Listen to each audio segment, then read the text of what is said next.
Hello friends, welcome back to the my new video guys and my YouTube channel. Today friends we are going to talk about guys Redmi phone color setting. Means guys how to turn off color inversion. Friends you can see this your phone screen color is different. So we call it guys color inversion setting, and friends you want to off this setting in your Redmi phone. So then how can you off today? I will show you guys in this video how to turn off color inversion mode in our Redmi phone. First of all guys open your phone setting to off it. Then guys scroll it friends, you can see this type of setting. Then scroll again, then additional setting guys, click on your phone additional setting guys, tap here. Friends you can see your accessibility setting guys, tap here.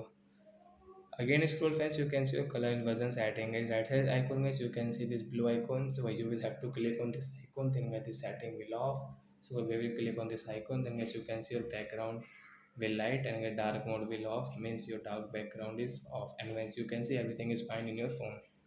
So that's it guys. Thanks for watching the video. Bye friend. Before going, please comment, like the video.